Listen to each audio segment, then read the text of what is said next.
If you have a vision to achieve, you cannot sit back and expect anything from anyone. When we go to launch something, sometimes we expect support. We just have these expectations, whether it's for people or for situations or for specific circumstances. And I think the biggest thing inside of entrepreneurship is to learn to hold zero expectation. Okay, so the first one I want to talk about is fear. And I feel like that's every person's like go-to answer when it comes to entrepreneurship or when it comes to expanding in your career or what you want to do or expanding your life to be a life that you're genuinely proud of and you're genuinely excited about. And one of the things that I've been kind of putting into my own reality lately, or kind of just playing with, is that our fear is always bigger in our mind. Our fear always lives inside of our mind. And it's not always the reality of the situation. So I've been experiencing a lot of fear lately. Like told you, I've kind of gone through a little bit of a rough patch. I've been experiencing a lot of like future tripping. My dad calls it like putting the cart before the horse, like worrying about things that haven't even like happened yet. As well as having a lot of fear around like who I am as an entrepreneur and as a leader. And the thing about fear is that it's something that we construct inside of our own reality. And it's something that we see from our own perspective with our own lens. And so one of the things I feel like being an entrepreneur has shown me, but also having my own businesses have shown me, is that sometimes our fear isn't always the reality. Sometimes what we're afraid of doing, or we're afraid of the outcome, or we're afraid of what will happen, isn't necessarily what's going to happen or the reality or what is the truth, right? And so one of the things I've been really practicing with this year is realizing that my perception on things isn't always how it truly is or how others see it. And so if I'm afraid to do something, I'm afraid to act in a certain way, I'm afraid to move forward with something, sometimes I don't need to necessarily be so fearful of that. Sometimes, if I'm afraid of how I'm going to portray myself or how the brand's going to portray myself, or I'm terrified to talk to that client or that team member or all those different things, or I'm afraid of what, so-and-so thinks of me, that's not always the perception. And a lot of times too, we start building up these kind of fear-based mindsets inside of our own heads. And we get so inside of our heads that we lose kind of that track of reality. Like, for example, have you ever like thought like someone was like mad at you, or maybe someone like didn't like you? And in reality, maybe you were taking it too personally, or they weren't mad at you, or it was just something that you kind of overthought to the point where you felt like this was reality, was that this person was mad at you, when in reality they were not, or like they weren't even thinking about you. The same kind of thing can happen inside us when we're like looking at our careers and we're looking at business. And I think that there's something that we need to be able to have to kind of reflect or to mirror what's actually going on back to us. One of the things that I love is, I hired this incredible operations manager for the agency, and she holds a lot of space for me, and also is able to hold a lot of space for like, am I crazy? Like asking questions like that, or like, do you see this too? Or like, am I taking this the wrong way? And so it's always really nice to be able to have that, especially with someone that's already so intricate inside of the business, right?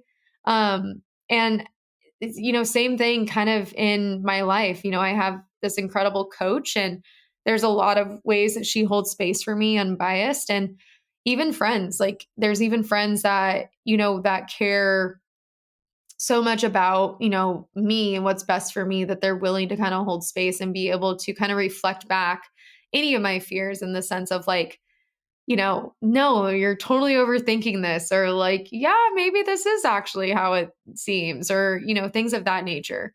So I feel like with fear, again, we're always going to come up against it. We're always going to walk through it at some point. But I think having that supportive thought or mindset that our fear is always bigger inside of our heads, it's always bigger in our own reality. and being able to really reflect off what is true and go back to that grounding moment of like, this is what I know, this is what is true, this is the mirror that I'm able to reflect these fears off of or bounce these things off of, I feel like really helps. And I feel like for me too, that's something that's really been helping me was like, going through some of this hard stuff, being able to have a really strong support system of, my friends or my coach or, my operations manager, director of operations, or manager, whatever. To be able to kind of reflect those moments uh, back to me and be able to kind of help me move through that or move through that kind of thinking. So that was a huge one for me. The second one I feel like is something that I'm also walking through and something that I'm really trying to tap into the more and more I learn how to be able to manage people and be able to work in business with people and have relationships with them. And this all comes kind of back to myself. And it's always going to kind of come back to yourself because you can't take care of other people when you're not taking care of yourself. But one of the biggest things is that the way in which you lead is the way in which you're able to really show up for yourself in that same light. And when we start kind of thinking about, at least again for me, going from one business to two to, being a part of Mela, there's been a lot of chaotic energy. There's been a lot of things that allowed for me to kind of sacrifice time, to not be as present, to step away or to step in further, or to kind of release boundaries or kind of get a little messy. And I kind of knew that coming into it. It was definitely a stretch and it was definitely a time of growth. But one of the things I started really like coming up for me was like, I was leading with this energy because I was also not giving myself enough of this time. And what I mean by that is if I'm leading with a chaotic energy, it's because inside of myself there is this chaotic energy. Whether I overbooked my schedule, whether I took on too much, whether I said yes to something because I wasn't thinking straight or I didn't read the text right and actually that was a boundary that I did not want to be crossed.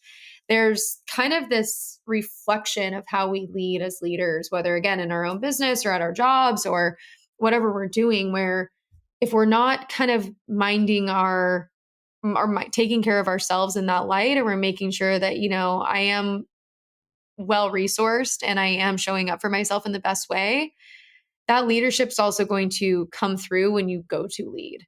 And that was something that was kind of coming up. And it also kind of felt like there were a lot of like synchronicities and things that were kind of coming up through some of my businesses where I recognized them from when I was, first started my agency or first started my businesses and things like that.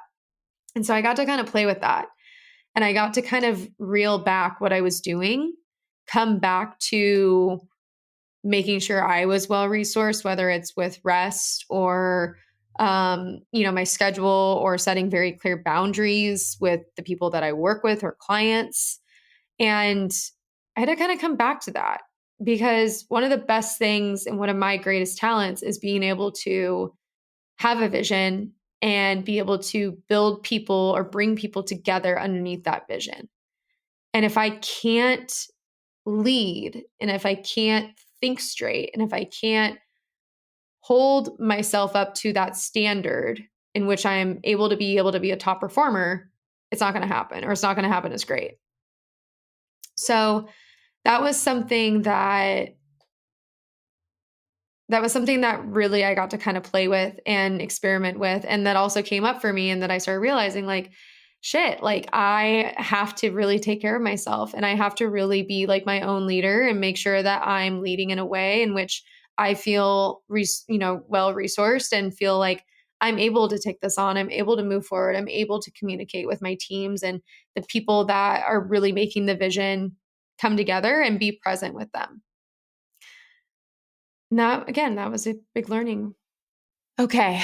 And kind of moving on from that, this last one, I feel like is a little bit more of kind of like the swift kick in the ass that everyone kind of needs to hear. So, I feel like in entrepreneurship, everyone talks about, being gritty, being resourceful, having the tenacity to see things through.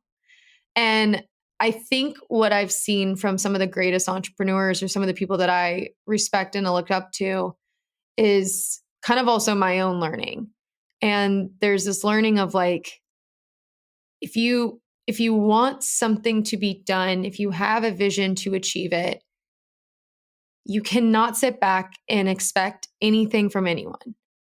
And I think that this has become something that has become such a huge learning for me, is that a lot of times when we go to launch something, I think sometimes we expect support, or we kind of expect understanding, or we expect a lot of, we just have these expectations, whether it's for people or for situations or for specific circumstances. And I think the biggest thing inside of entrepreneurship is to learn to hold zero expectation for anything along those lines, and to ultimately have an expectation for yourself that you are going to stay committed and stay dedicated to what your vision truly is, and not letting people fuck with that. Because I feel like when we set off and we go to launch things, not sometimes, things don't always work out the way we envision them to. There's a lot of hurdles. There's a lot of, shifting gears, pivoting, moving in a different direction. And for me, I think at some point I expected things, whether it was things to go easy or smooth, or things to work out, or things to not work out, or whatever it was. I think I held a certain expectation throughout some of my businesses. And I think now when I lean into truly what makes an entrepreneur great, it's that they hold this dedication to their vision and they don't really expect anything from anyone else. It is so completely within their own lane and their own direction of where they want to go, and to not let anyone mess with it.